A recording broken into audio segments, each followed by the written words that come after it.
fitted to compete on the high-speed Banks Brooklyn circuit in Surrey. These cars were driven by most of the illustrious names from the 20s and 30s, including Bernardo, Birkin, Kidston and Dunphy.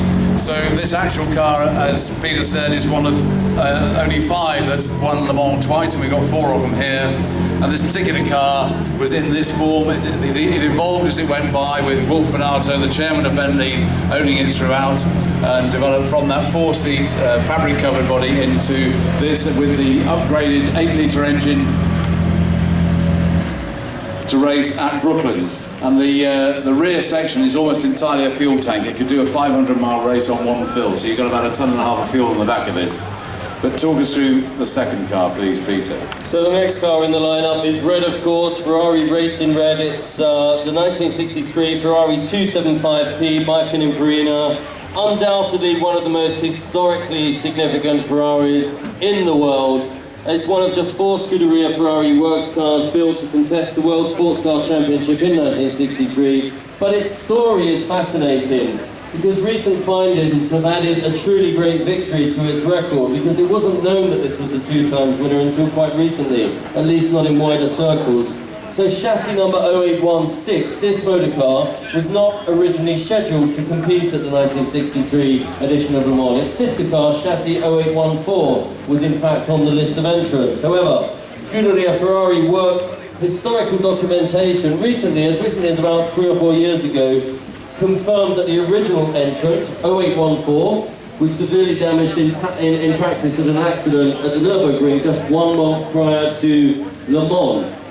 It wasn't ready in time, so rather than submitting new paperwork, a replacement car was sent, and it was this very car, but it went under the identity of 0814. It went on to win the race outright, and this recently uncovered information has confirmed that this car is the only Ferrari ever to have won at Le Mans twice. It also made history being the first mid-engine car ever to win the 24 Hours of Le Mans back in 1963. So it's a highly, highly significant motor car. We're delighted to have it here. In 1970 it was sold to the renowned collector Pierre Bardillon for his famous Marie Claude collection in France, where it remained for 48 years. And this famous Le Mans, twice Le Mans winning car now resides in an equally significant collection of many other truly great Ferraris. Well then, look at this, ladies and gentlemen. This is the 1968 Ford GT40, brought to us by Rob Walton. We're very grateful for that. And as you, no doubt, would agree, this is a true automotive celebrity, the poster car of a generation. Just 40 inches in height, hence its name, and capable of well over 200 miles an hour. The muscular GT40 was developed with one single purpose in mind: beat Ferrari at Le Mans. At first the car struggled to be competitive, but lessons were learned fast, and by 1966 the GT40 was lightened, its steel tub was replaced by an aluminium honeycomb design, and the front profile was reduced and its aerodynamics much improved. The project would cost Ford around $9 million, however, it was a small price to pay, and it paid off handsomely. At the 1966 Le Mans, Ford GT40s finished in first, second and third positions and went on to dominate the most grueling of motor racing tests, winning at Le Mans in 67, 68 and 69.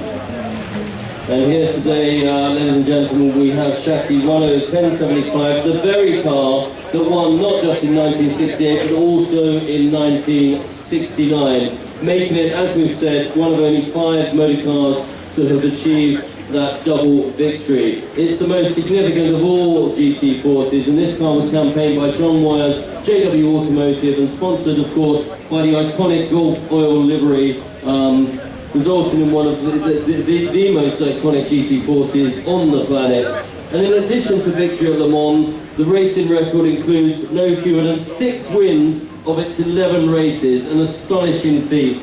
And after its career ended, the GT40 was on display at the Indianapolis Speedway Museum for many, many years, and now, again, like the 275P, resides in one of the most important and significant private collections in the world. Thank you for bringing the car. And completing this astonishing four-car double winner lineup today is the 1995 Porsche TWR WSC 95, brought to us from a private collection. Now, the Porsche WSC 95, sometimes referred to as the TWR WSC 95, was a Le Mans prototype originally built by Tom Walkinshaw Racing. It was modified by Porsche from the original Group C Jaguar XJR 14, from which it derived.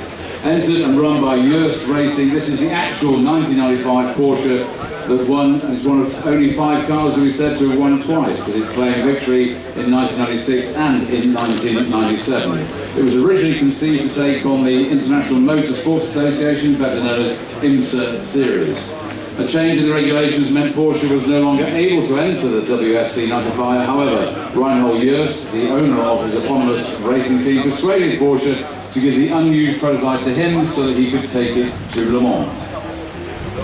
And with victory secured in 1996, it was decided they would again enter for 1997, this time with the Danish driver Tom Christensen at the wheel, who won the race on what was his Le Sarthe debut. And Christensen, like no other, famously went on to win Le Mans 9 times, more than any other driver. An absolutely incredible feat, and this was the first victory that he had. So we're joined by Stefan Darek, great friend of ours.